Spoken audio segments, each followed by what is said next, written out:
qui m'apporte l'évangile et dit que on va vivre ensemble. Il est riche, il a tout, il me met en esclavage, je sers le même Dieu que lui, mais il me piétine, il me maltraite. Et il dit qu'on va vivre ensemble.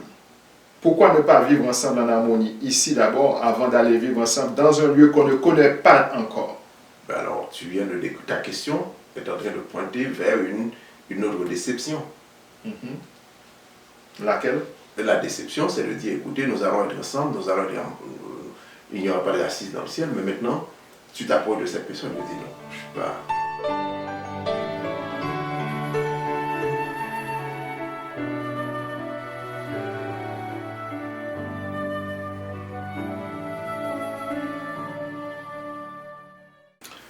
Or, c'est à tes pères seulement que le Seigneur s'est attaché pour les aimer. Et après eux, c'est leur descendance, c'est-à-dire vous qu'il a choisi entre tous les peuples, comme on le constate aujourd'hui. Vous circoncirez donc votre cœur, vous ne raidirez plus votre nuque. Vous connaîtrez la vérité, et la vérité vous affranchira. Bienvenue à notre étude pour cette semaine. Comment a été votre semaine, Dr. Michel? Plutôt très occupé. On a eu la présentation de l'un de nos projets au conseil municipal le lundi. Et j'ai eu la réunion de mon conseil d'administration, de mon conseil... comment on traduit ça? Le conseil d'administration, c'est c'est l'anglais qui vient. C'est l'anglais qui monte, c'est Advisory Board. C'est un comité de conseillers. Si vous voulez. Il fallait préparer tout cela. Donc il y a plusieurs organisations, ensuite il y a l'enseignement. Et ça a été une semaine très occupée, mais notre guide suprême nous a guidés, nous a soutenus, je dirais mieux. Et puis tout s'est bien passé. Comment a été ta semaine? J'ai eu une très bonne semaine aussi. Le travail, c'était pas très occupé comme vous. Des fois, je suis très occupé, mais cette semaine était une semaine très calme. Mais la semaine prochaine, on aura, puisque ce sera la fin du mois, on aura des rapports à remettre, tout ça.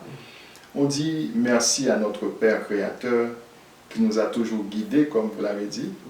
Il nous guide chaque jour et nous le remercions pour cela. La famille aussi va bien. À l'étranger, en dehors du Canada, tout le monde va bien et nous avons de bonnes nouvelles. Ouais. Alors, cette semaine, notre présentation numéro 5 est titrée « Principes généraux de la Nouvelle Alliance suite », puisqu'on a déjà regardé les principes généraux de la Nouvelle Alliance la semaine passée. Et il ne faut pas non plus oublier la question avec laquelle on a terminé la présentation numéro 4. Et nous allons nous baser sur Deutéronome 8 à 11 pour la présentation de cette semaine. Et nous venons de lire aussi comme texte de référence Deutéronome 10, 15 à 16. Et nous allons essayer de débattre là-dessus pendant l'étude. Avant de débattre aujourd'hui, pouvez-vous nous conduire dans la prière? Avec plaisir. Ok. Père Tout-Puissant, notre Créateur suprême, nous voici devant toi, vides, ignorants, ne pouvant rien faire, et nous te supplions de nous remplir de ton esprit, de toucher le cœur et l'âme de chacun de nos amis qui nous regardent ou qui nous écoutent. Fais que ton esprit nous parle. Révèle-toi à tous et chacun et montre-nous le chemin vers toi, car nous voulons te suivre, nous voulons t'aimer, nous voulons faire ta volonté. Nous sommes si longtemps retenus dans l'esclavage psychologique, mental et physique, que nos pères ont été dans l'esclavage physique et nous le sommes d'une certaine façon aujourd'hui. Viens délivrer tes enfants, nous t'en prions. Viens nous guider vers toi, alors qu'il y a beaucoup d'obstacles sur notre chemin vers toi. Et éclaire-nous, baptise-nous aujourd'hui de ton esprit et glorifie-toi en chacun de nous. Nous prions pour ta gloire. maintenant et à jamais. Alléluia. Alléluia. Encore une fois, chers amis, bienvenue à la présentation numéro 5. Principes généraux de la Nouvelle Alliance, suite. Et la semaine passée, nous avons vu qu'il y a des gens qui ont commenté au bas de la vidéo, numéro 4, sur le livre de Deutéronome. Nous avons reçu beaucoup de feedback. Okay. Hier soir, j'ai reçu, disons, un appel de quelqu'un qui nous regarde à travers l'Internet. Il m'a dit qu'il nous regarde depuis 2 ans. Oh, vraiment? Mais il ne nous a jamais contactés et que c'est hier soir qu'il a décidé de le faire. Oh. Il s'appelle Pierre Maître. Okay. Il vit à Fort Lauderdale. Oh, ok. Yeah, oui. Nous avons aussi d'autres amis qui écoutent et qui regardent. Il y a une sœur qui nous a aussi contactés. Elle est de l'île Maurice. C'est la sœur Nathalie. Okay. Ouais. Elle nous dit qu'elle vit à l'île Rodrigue, tout près de l'île Maurice. Okay. Ouais. Il y a aussi d'autres personnes, mais je ne me rappelle pas de leur nom. Ce sont ces 2 personnes qui me viennent à l'esprit. Voilà, alors je leur transmets nos salutations et je prie que le Tout-Puissant nous guide sur le chemin qui mène vers lui et que les hommes essaient de contrôler. C'est ça. Que la main du Créateur soit sur eux tous. C'est ça. Et que leur vie, la vie de leur famille soit bénie. Voilà. Alléluia. Il y a aussi le voyage pour l'Afrique. Notre sœur Nathalie aussi de l'île Maurice est intéressée. Elle veut participer. Elle est déjà inscrite pour faire partie du voyage. Très bien. Nous avons d'autres amis de Paris qui sont inscrits sur le site du voyage. Alors, nous attendons les autres amis du Canada parce qu'il n'y a pas beaucoup de gens au Canada qui sont intéressés. Il n'y a pas beaucoup de gens non plus aux États-Unis. Ce n'est pas parce qu'ils ne sont pas intéressés. C'est la date du voyage. Ah oui, parce que ça coïncide avec peut-être l'année scolaire. L'année scolaire. Un conflit avec l'année scolaire des enfants. Oui. Ou bien de ceux qui enseignent aussi. Ouais. Voilà. Il y a aussi des gens qui veulent aller avec leurs enfants et qui veulent faire cette expérience avec les plus jeunes. Ça a été formidable. Mais les enfants sont encore à l'école en ce moment. Oui, en ce moment-là. Et je me demande, je sais que pour vous, ce ne sera pas beaucoup, ce ne sera pas très facile de voyager en juin, mais ce serait bien si on pourrait, si ça ne marche pas pour le mois de mai, on pourra mettre le voyage pour le mois de juin pour faciliter certaines personnes qui sont intéressées. On verra. Ouais. On verra. On pourra voir ça ensemble. C'est ça. Mais de toute façon, la date du 6 mai est toujours maintenue. Ouais. Nous avons des commentaires, mais il y a aussi une question, un questionnement, je dirais, de quelqu'un qui a partagé avec nous sur YouTube. Et il s'appelle Sly Steph. Et il dit ceci: Omotunde affirme que Moïse et la nation d'Israël et la sortie d'Égypte sont des inventions des Blancs pour nous tromper. Il assimile les Hébreux aux Blancs khazars. J'ai du mal à comprendre comment vous pouvez faire l'éloge de ce monsieur et de ses recherches. Écoutez, on n'a pas fait l'éloge, on a recommandé ces présentations. Il y a beaucoup de bonnes choses. Ça ne veut pas dire, on a dit aussi qu'il n'est pas un spécialiste de la Bible, comme docteur Cheranta Diop aimait le dire. Lui, il présentait des choses extraordinaires, mais il disait qu'il n'était pas un spécialiste de la Bible. Alors, s'il l'a dit, peut-être qu'il faudrait lui donner quelques références, s'il devait dire que les Khazars sont les Hébreux de l'histoire. Ce n'est pas du tout ça. S'il lui manque des informations, je suppose qu'il... je ne veux pas parler pour lui, je ne suis pas son porte-parole, mais je suppose qu'il qu'il serait disposé à examiner des évidences qu'on lui présenterait.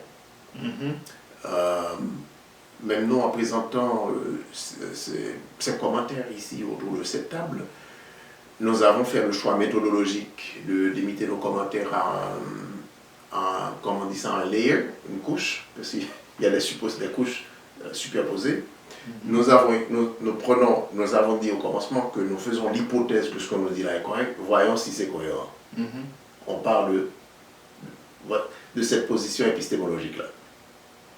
Mais nous n'avons pas tenté de faire ce que Dr. Ben Yochanan a fait, c'est de connecter le texte en soi à sa source, à des sources possibles. Nous avons examiné ces sources-là.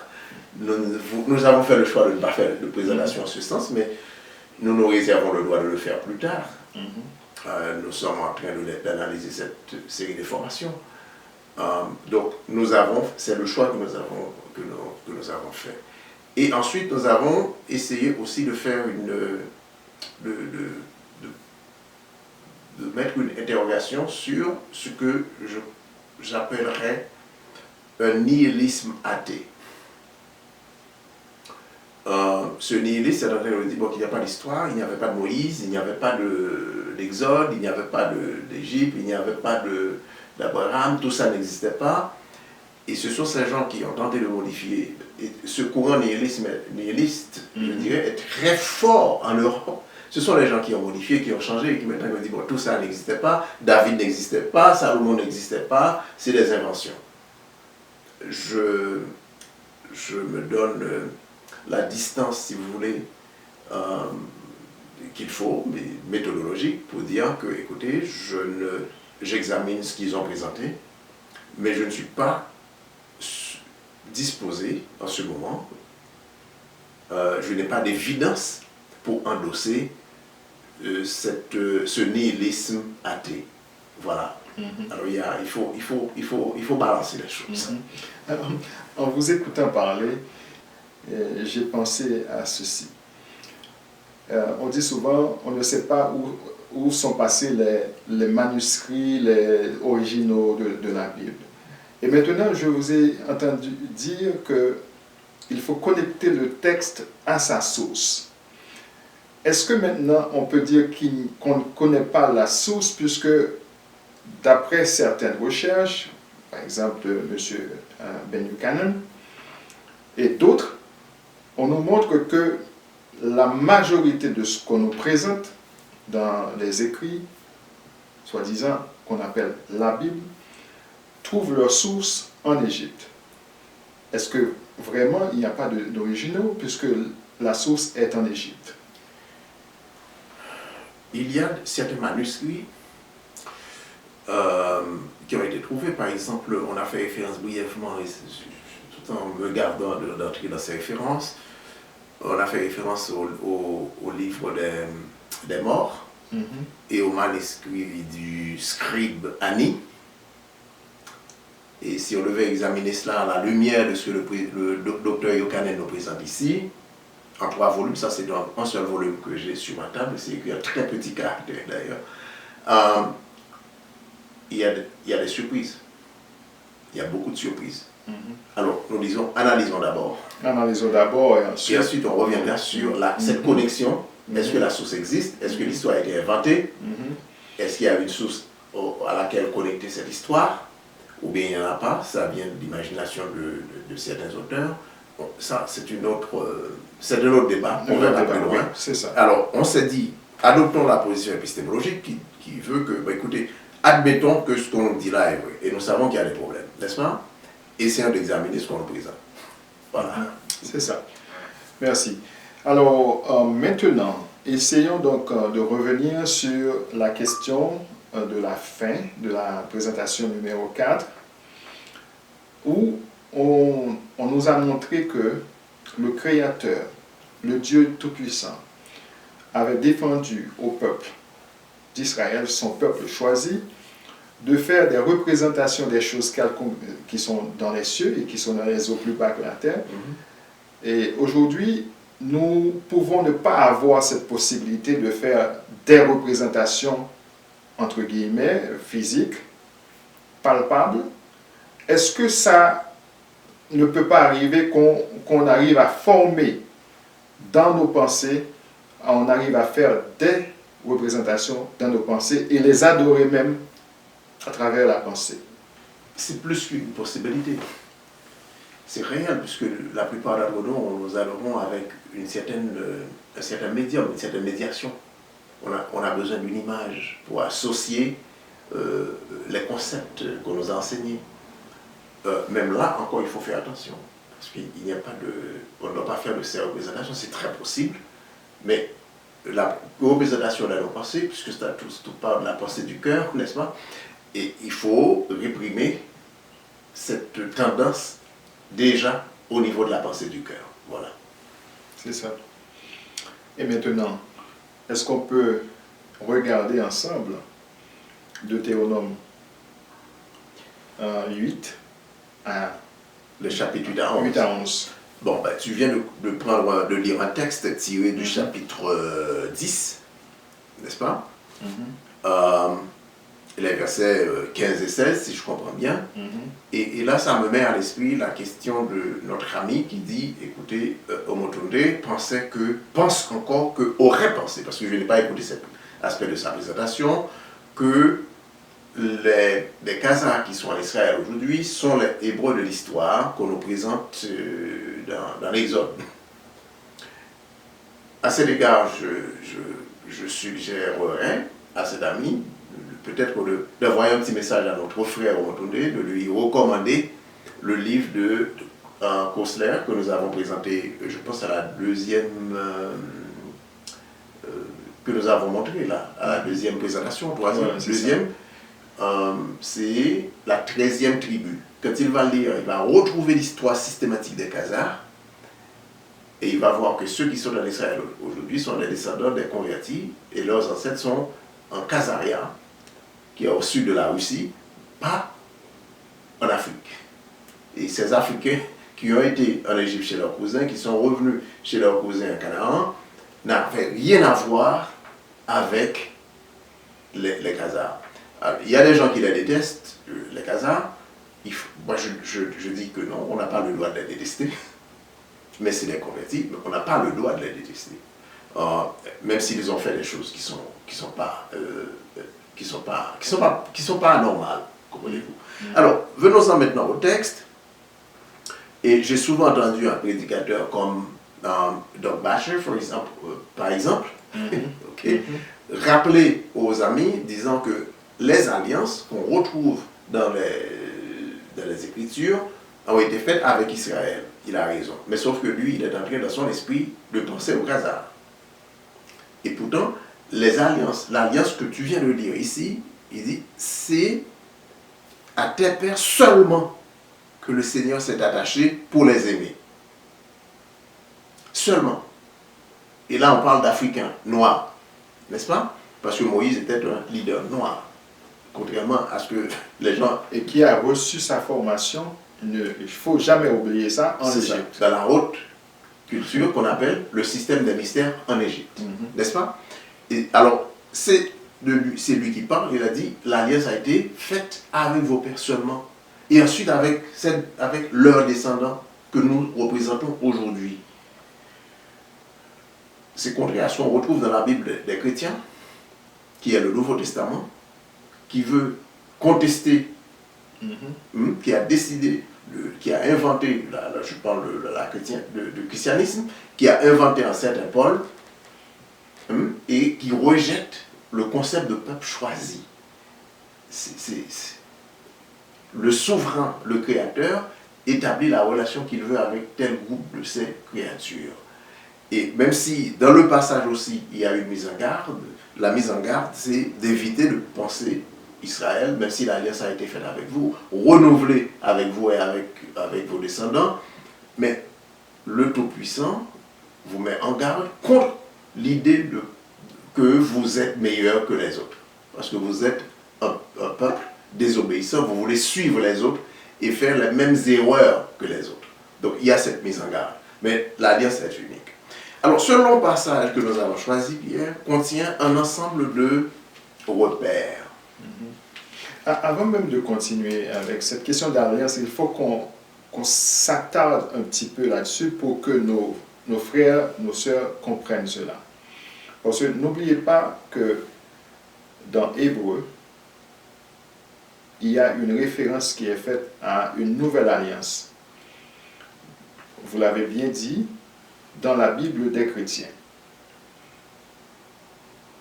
Les jours viennent où je ferai avec la maison d'Israël et la maison de Juda une nouvelle alliance. On avait repris cela dans Hébreu, je crois que c'est Hébreu 9. Et si le Créateur, dans Deutéronome 10, 15, avait fait l'alliance comme on vient de le lire, je peux encore relire. C'est correct. Lorsque Moïse dit, et c'est à tes pères seulement que l'Éternel s'est attaché pour les aimer. Et après eux, c'est leur postérité. C'est vous qui l'avez choisi d'entre tous les peuples, comme vous le voyez aujourd'hui.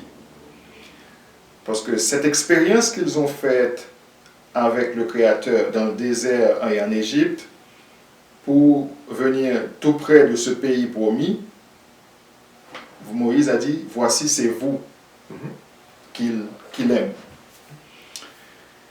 Et maintenant dans le livre, je vais garder ce thème, ce vocable, la Bible des chrétiens.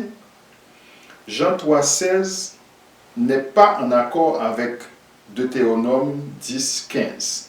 Parce que Jean 3,16 dit ceci,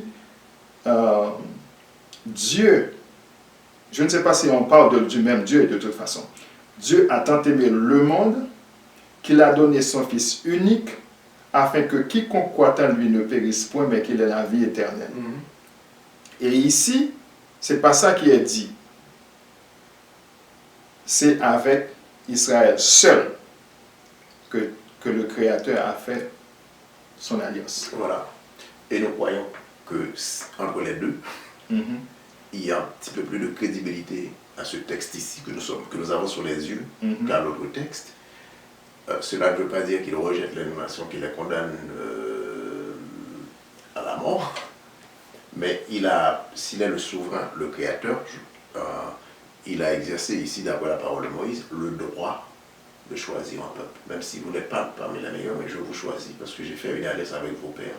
Et la nouvelle alliance, dont c'est la question, et cette tendance qu'on retrouve, laissez-moi dire ça avant, dans la Bible du christianisme papal et protestant, c'est d'essayer de rejeter, de contester, si vous voulez indirectement, le droit de ce Dieu souverain qui a donné la loi, de s'attacher à un peuple et de l'utiliser comme guide pour les autres. Et c'est l'une des positions qu'avait adopté Marcion, par exemple, et les disciples de Marcion après lui. N'est-ce pas? Rejeter ce Dieu de l'ancien et venir avec un nouveau Dieu dans le nouveau et contester la plupart des principes qu'on retrouve dans ce qu'on appelle l'ancien, qui est en réalité la Bible des Hébreux. Ok? Les Écritures des Hébreux. Donc, il y a un problème. Alors, si je continue, Pierre, avec le deuxième verset que tu as lu, parce que tu m'as appelé mon attention, toujours dans cette lignée-là, il dit, vous circoncirez donc votre cœur. Et la Bible chrétienne, la Bible du christianisme, le Nouveau Testament donc, veut essayer de mettre la circoncision de cœur en opposition avec la circoncision physique. Et là, on est dans le contexte de la loi, dans le contexte de la circoncision physique, et on dit la circoncision de cœur est nécessaire. C'est-à-dire qu'il faut porter cette marque d'obéissance à l'intérieur comme à l'extérieur. N'est-ce pas? Ça n'a jamais été donné comme principe mutuellement exclusif. C'est complémentaire, circoncision physique et circoncision de cœur. Et alors on retrouve dans la construction de la charpente du christianisme papal et protestant, ce genre de rejet, ce genre de contestation. et qui pose problème en réalité, parce que nous avons déjà souligné ces problèmes dans des présentations antérieures. Ça pose problème. OK?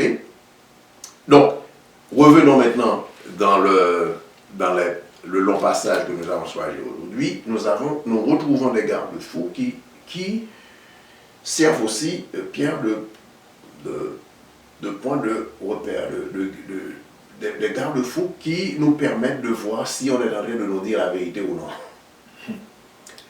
Le premier que je relève, nous l'avions déjà souligné, c'est que Moïse va insister sur le fait que il n'y avait pas de religion, il n'y avait pas de judaïsme, mais il y a eu cette pratique d'obéissance à un Dieu suprême, obéissance à sa loi. Et il a dit, la révélation était publique.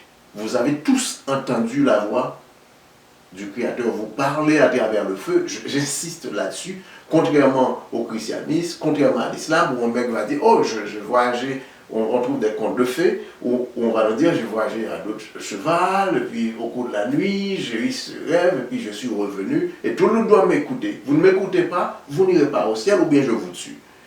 Vous comprenez ça? Alors ici, Moïse est en train de dire, la révélation est publique. Dieu vous a parlé. Et je retrouve ça dans le livre de Ben. Il dit pourquoi le Créateur ne peut pas me parler. Il faut toujours un intermédiaire. Et bien ça, c'est l'un des problèmes du judaïsme moderne, de l'islam et du christianisme pour dire, bon, il y a un intermédiaire, suivez-moi. Mais il ne faut pas oublier que Moïse était un intermédiaire aussi. Non, mais Moïse est en train de dire, au moment où Dieu voulait que vous, collectivement, montiez sur la montagne, vous avez eu peur et vous avez décidé que c'est moi qui devais monter. Je suis allé et j'ai reçu la loi que je vous ai proclamée de la part du Dieu très haut. Parce que c'est vous qui m'avez désigné, vous m'avez dit, allez-y parce que vous avez eu peur, n'est-ce pas? Mais ils ont entendu, tout le monde a entendu. Ce n'est pas de petites visions, de petits rêves racontés par-ci par-là, où on dit, bon, Dieu m'a parlé directement et je suis venu vous parler. Dieu parle directement à ses enfants. Même s'il était un intermédiaire, mais ça n'a pas empêché, son intermédiation n'a pas empêché que le Créateur suprême communique directement avec ses enfants. Alors, qu'est-ce qu'on retrouve aujourd'hui dans la charpente de la gestion spirituelle aujourd'hui? On retrouve des religions où des leaders s'érigent en seul intermédiaire. Vous ne passez pas par moi, vous n'irez pas au ciel. C'est une façon de contrôler, de vous contrôler psychologiquement et de vous maintenir à l'esclavage. Ce que je vous dis, ils définissent, c'est ce que le docteur Ben dit ici, ils définissent des règles pour dire voici comment Dieu, voici ce que Dieu aime, voici. Ils vont définir leurs propres principes, ils se donnent des dieux. Ils se spécialisent dans la gestion de votre communication avec votre Dieu. Ce qui ne fait aucun sens. Et on a vu ça pour ceux qui bon, je ne sais pas si on fait encore ça dans l'Église catholique, la confession. Si on pratique ça encore. J'espère que les gens sont assez clairs pour ne pas faire. Est-ce que vous avez participé à ça? Bien sûr, je suis né catholique. Oh, ok. Hein? Je peux même raconter, je ne vais pas prendre le temps précieux que nous avons, mais je me rappelle tout jeune, j'avais 12-13 ans, j'étais parti confesser, puis le prêtre m'a demandé quel a été ton péché de cette semaine. Je lui ai dit, moi je n'ai pas péché. Ah bon? Il a dit, est-ce que tu n'as pas été te baigner nu à la rivière? Je dis oui. Et puis va là-bas confesser, c'est un péché. C'est de la bêtise énorme, des choses comme ça. Bon, alors, ça c'est la forme primaire de la chose, mais la forme plus élaborée, c'est qu'on nous dit, écoutez, vous êtes dans une doctrine, voici ce que Dieu aime, voici ce que Dieu veut, voici ce que vous devez faire. Vous ne le faites pas, vous ne passez pas par nous, vous êtes en rébellion, on vous met à la porte, et la porte du ciel vous est fermée, parce que nous avons autorité de fermer la porte du ciel devant quiconque n'obéit pas à notre voix. Vous comprenez ceci? On est totalement, Moïse est en train de faire ce rappel, il l'a répété. Bon, maintenant, si on vient un petit peu plus loin, au commencement du chapitre 8, on retrouve ceci, où Moïse va dire, bon, Le Tout-Puissant vous a éprouvé dans le désert pour mieux vous préparer, vous avez souffert, il vous a soumis à la misère, etc. etc. Et vous avez souffert en réalité, misère ici, au risque de me tromper, et vous avez souffert pour vous préparer à être reconnaissant, à être obéissant et à être reconnaissant. Il a parlé de l'humiliation aussi. Est-ce que quelqu'un qui vous aime peut vous humilier? Voilà, et ça pose une question, j'ai pris note ici, ça pose une question, un problème épistémologique. Bon, on reviendra là-dessus. Okay. On retrouve ici ce qu'il a dit, il t'a mis dans la pauvreté, il t'a fait avoir faim, et il t'a donné à manger la manne que ni toi ni tes pères ne connaissiez, pour te faire connaître que l'homme ne vit pas de pain seulement, mais qu'il vit de tout ce qui sort de la bouche du Seigneur. Alors, on a vu ça, on a vu cette parole aussi. Écoutez, dans le Nouveau Testament, il y a cette parole. Hein? Il y a beaucoup de professeurs de théologie. Il y a beaucoup de professeurs de théologie qui sont à la retraite dont la bouche est déliée maintenant, qui disent aux gens, écoutez, la Bible des chrétiens est un plagiat de la Bible. Voici un exemple. Ouais. Et ça, on le retrouve comme tel mot pour mot dans Matthieu chapitre 4. C'est plagier, copier-coller. On parle de editing. Voici un exemple. Copier-coller. Ouais. Bon. Alors,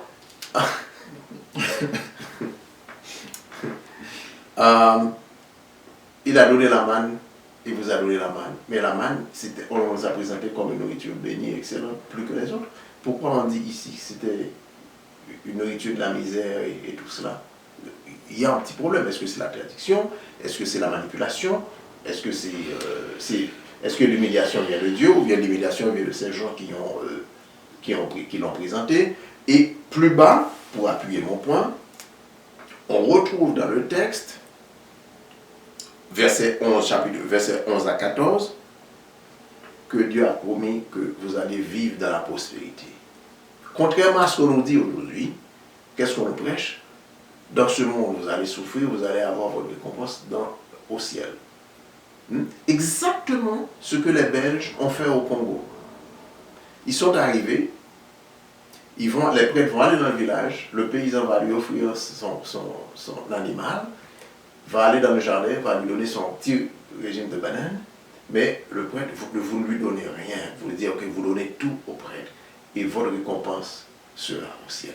Moïse n'a pas dit ça ici. Okay? Mais ici, il y a aussi une sorte de dichotomie. Parce que, vous voyez, regardez, quand on nous dit que le Créateur, le Dieu, a humilié le peuple dans le désert pour lui donner de la manne, ensuite, il va le bénir, et Moïse a essayé d'exhorter le peuple pour ne pas oublier que c'est le Créateur qui les a fait sortir en Égypte pour leur donner ce beau pays. Maintenant, s'ils gardent la loi aussi, parce qu'il y a quelque chose qui est attaché à la bénédiction. On y arrive, on va y arriver, ça c'est de notre garde-fou.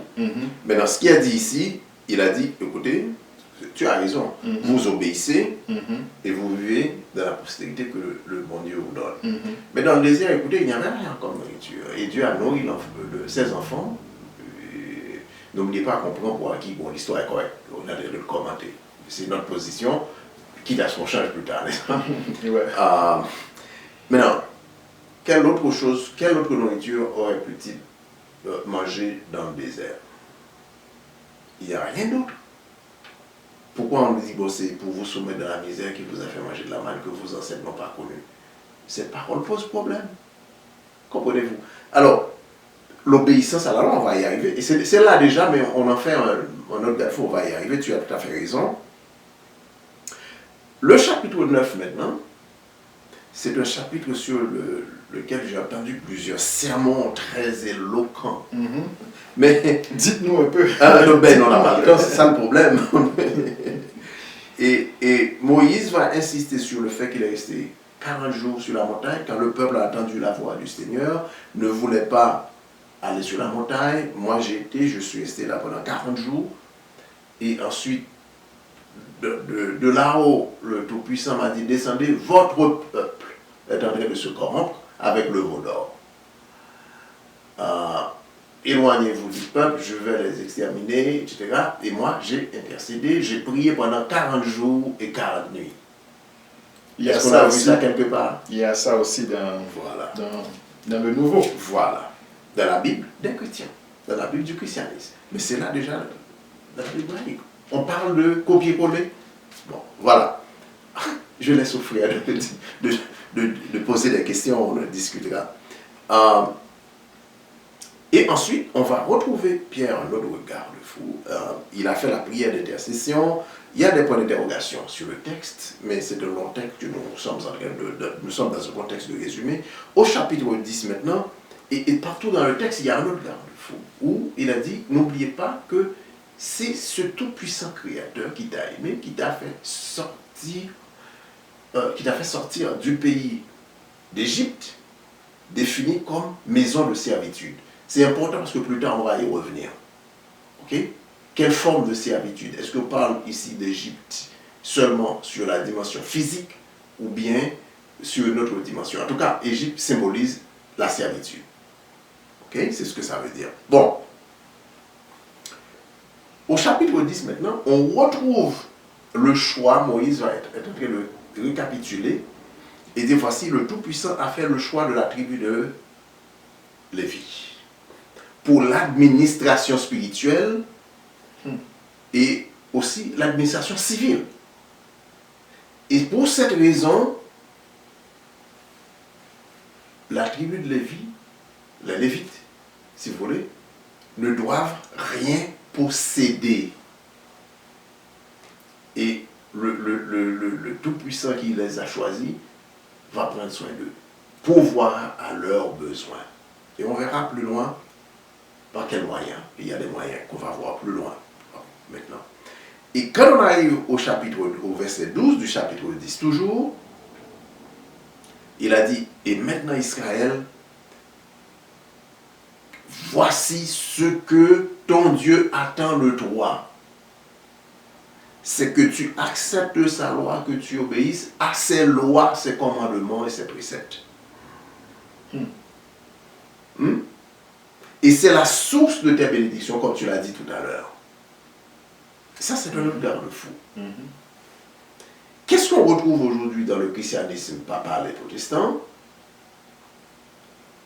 On retrouve des gens, premièrement, qui s'érigent en lévites, qui ne sont pas lévites, parce que c'est une tribu d'Israël. Et ces gens-là étaient des Noirs, n'oubliez pas. On ne se proclame pas lévite, le Tout-Puissant choisi. N'est-ce pas? Alors, on retrouve de faux lévites aujourd'hui, de faux docteurs, de faux prophètes qui nous disent en substance que la loi est abolie. Alors qu'ici, on nous dit que la loi, c'est la source de ta bénédiction. L'obéissance à la loi, c'est la source de ta bénédiction. Essayons de comparer ça avec la Bible du christianisme, papal et protestant. Et dites-moi ce que vous pensez. Avant tout, vous dites que les Lévites étaient des Noirs. C'est un groupe ethnique, un groupe de Noirs choisis parmi les 12 fils de Jacob. Dans un continent spécifique. Dans un continent spécifique. C'est des Africains, c'est vrai. Alors, les recherches, pour ceux qui font des recherches, pour ceux qui lisent, parce que souvent, ceux qui ne cherchent pas ne vont rien trouver. Et ils ne vont rien savoir. Ils ne sont pas intéressés. Ouais. Mais quand on parle de Noirs, à chaque fois qu'on essaie de recadrer les choses, de ne pas piétiner nos ancêtres ou bien de ne pas piétiner notre race, les gens nous appellent racistes. Voilà. Aujourd'hui, il y a certains aussi qui disent la couleur n'est pas importante. Mais si la couleur n'est pas importante, pourquoi on nous a donné une image avec une couleur? On devrait donner l'image sans couleur. C'est l'une des questions que Dr. Yokanen aborde ici dans son livre. Alors j'ai en main le 3e volume de le besoin, the need for a black Bible. Okay? Ça n'existe pas en français. C'est un petit peu partout. Alors, je me réserve, je respecte beaucoup Dr. Ben. Il a fait de la recherche et sa recherche est très profonde. Et il y a beaucoup de surprises pour la plupart de nos amis là-dedans. Mais il a dit que c'est de l'un des non-sens. Comment on dit non-sens encore en français? Nonsense. Sens. C'est l'une des positions insensées. Insensées, oui. Que nos frères, même les leaders protestants, qui continuent à dire qu'écoutez, la question de couleur, oh, c'est pas important.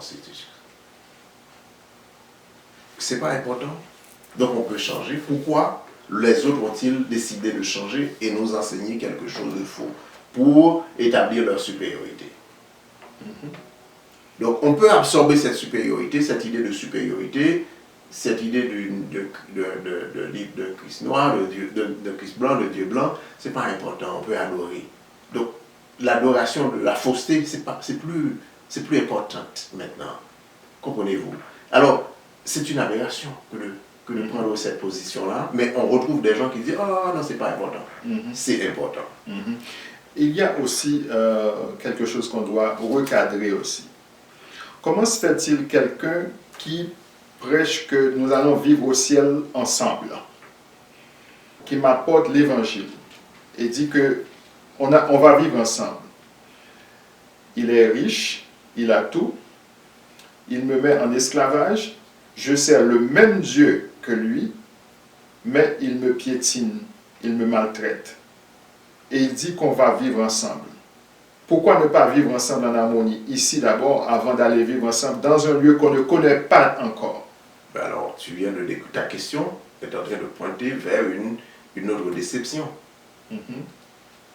Laquelle? La déception, c'est de dire, écoutez, nous allons être ensemble, il n'y aura pas d'assises dans le ciel, mais maintenant, tu t'approches de cette personne et tu dis, non, c'est un mensonge. Ça pointe vers un mensonge. La réponse, c'est un mensonge qu'on nous donne. On fait des conférences basées sur la couleur, on fait des communautés ecclésiales d'adoration basées sur la couleur, on érige un système d'administration, un système de partage de la richesse basé sur la couleur. La distribution de la justice de cette société est basée sur la couleur. Et même parmi les administrateurs de justice, je ne dis pas tous, il y en a, je connais, qui ne font pas qui défendent tout le monde. J'ai des exemples. Mais c'est des exemples plutôt rares. Les systèmes administratifs des églises, des communautés ecclésiales, c'est basé aussi sur cette fausse notion de race.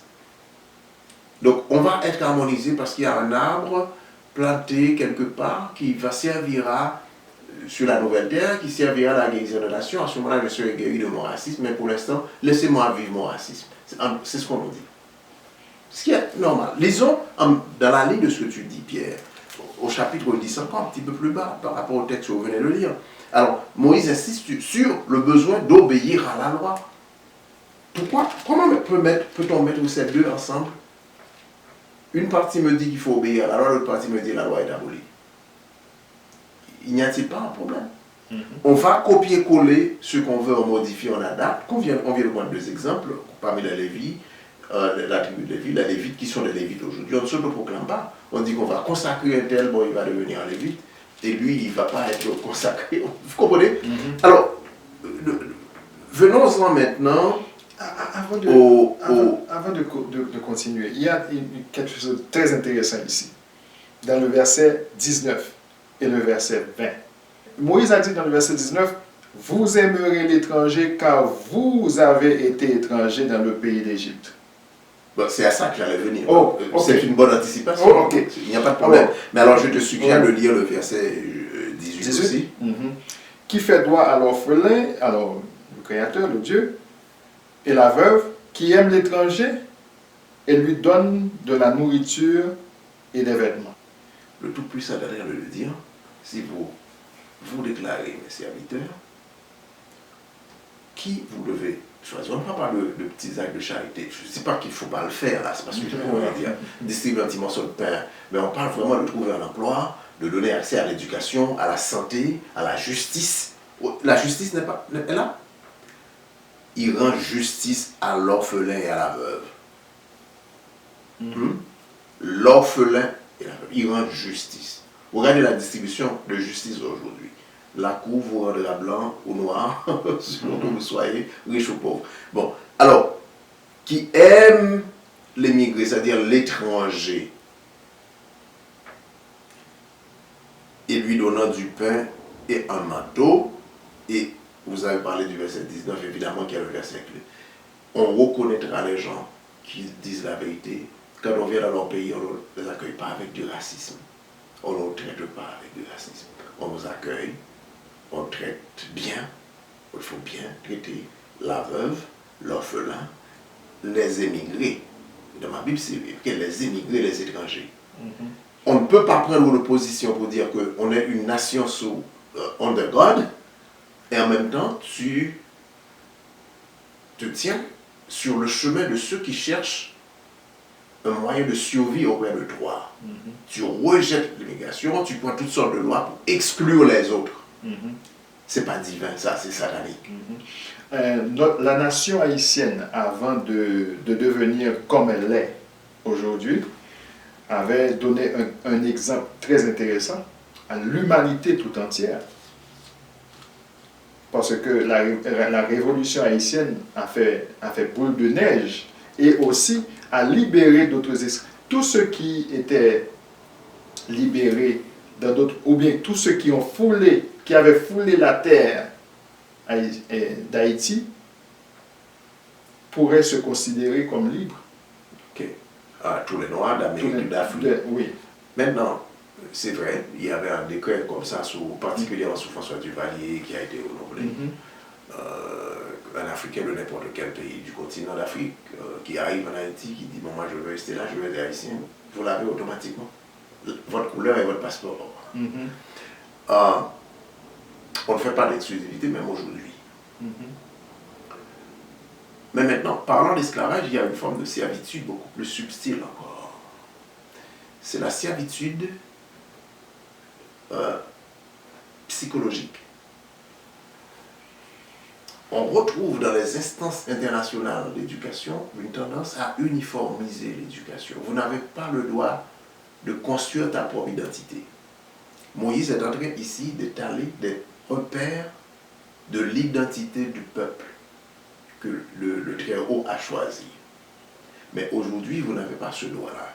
Il y a probablement des gens qui nous écoutent, qui ont travaillé avec la Banque mondiale, qui rentrent dans le système d'éducation pour même en Haïti, dans l'instruction civique et morale, on vous dit non, il faut éliminer ça. Vous n'avez pas le droit de vous construire une identité parce qu'on vous dit que vous êtes citoyen d'un village, citoyen de la planète. Je pense que vous m'avez envoyé une présentation vidéo du professeur Obenga cette semaine qui dit bon, écoutez, c'est vrai, si vous dites que, pas c'est vrai, mais si vous dites que le monde entier est un village, qui est le chef du village?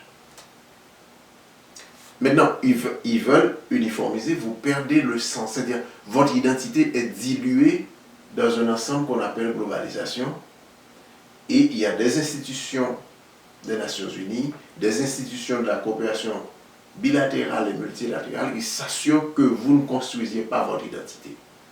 Parce que si vous avez une identité, vous n'allez pas accepter n'importe quoi. Et vous allez choisir votre Dieu. Et vous avez des groupes religieux qui marchent, qui dépensent beaucoup d'argent dans le monde entier pour aller comme des missionnaires et dire aux gens la loi est abolie, qu'il n'y a plus de loi. Et les gens sont tellement confortables là. Il n'y a plus de loi. C'est-à-dire, ces repères,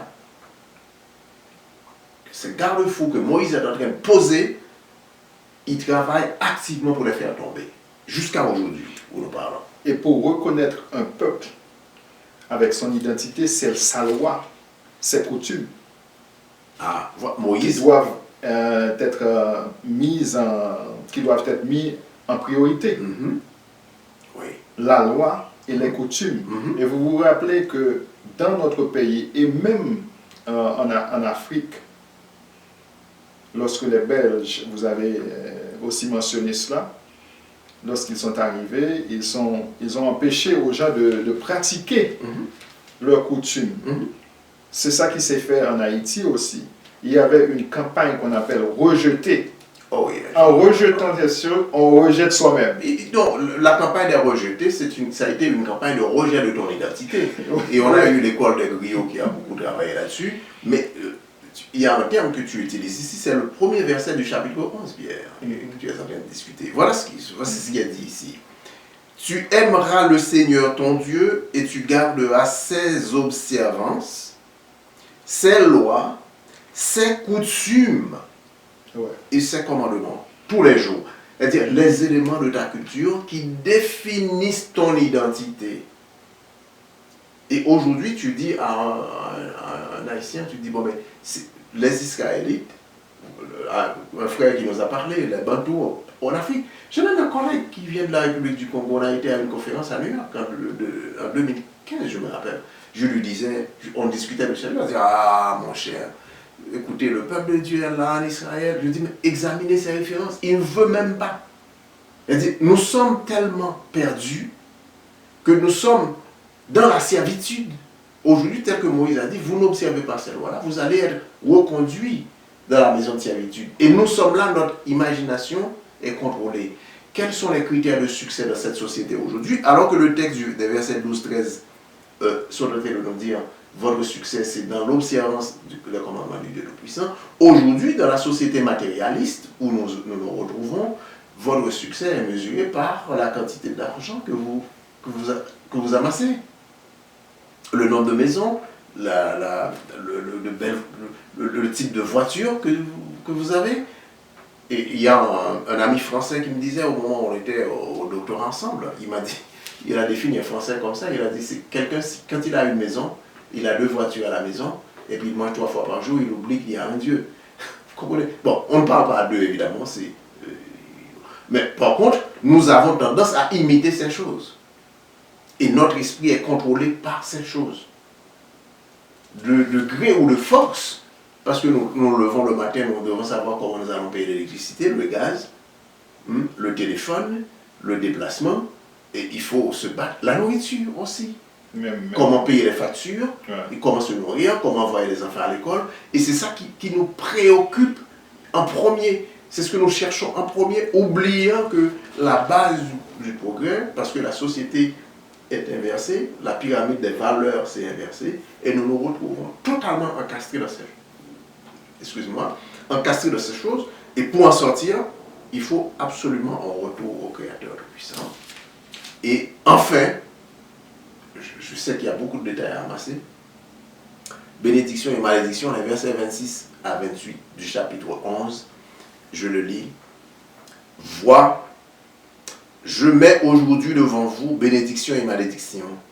La bénédiction, si vous écoutez les commandements du Seigneur votre Dieu, que je vous donne aujourd'hui. La malédiction, si vous n'écoutez pas les commandements du Seigneur votre Dieu, si vous vous écartez du chemin que je vous prescris aujourd'hui pour pour suivre d'autres dieux que vous ne connaissez pas. Aujourd'hui, nous avons été élevés dans le christianisme. On nous fait adorer des dieux que nous ne connaissons même pas. Les saints, les fausses divinités, des choses comme ça. Et même dans toutes les religions, je parle de l'exemple du christianisme, dans tout. Alors, voilà la source de nos malheurs, d'après si le texte nous dit vrai. Et vous révélez son identité à un peuple, à un Bantou, vous lui disiez que vous êtes hébreu, aujourd'hui, voici votre mode de vie. Mais le mode de vie occidental est tellement encastré, le mode de vie des païens est tellement encastré, qu'on n'arrive pas à s'en sortir. Voilà. Les peuples les plus malheureux sur la planète sont les peuples qui oublient leur identité et qui adoptent les dieux des autres nations. C'est l'un des problèmes, si je peux faire une digression, c'est l'un des problèmes du président russe maintenant. Parce qu'il a dit non, moi je ne suis pas en train de... Il a fait un discours à Berlin, je ne sais pas si vous avez regardé ce discours. C'est là, il a fait un discours, il dit nous avons nos propres valeurs, nos propres traditions, nous n'allons pas suivre ce système de cybernétique que vous proposez, où nous allons, comme si on avait une planète, on renonce à nos valeurs et le cerveau, le centre cybernétique va se retrouver à Washington, commandant tout le monde. Et depuis ce temps-là, ces problèmes ont commencé. et on est en train de le démoniser partout. On veut la guerre, on fait tout. Mais les petits pays, c'est encore pire. Mais c'est la voie à suivre. Il faut construire votre identité.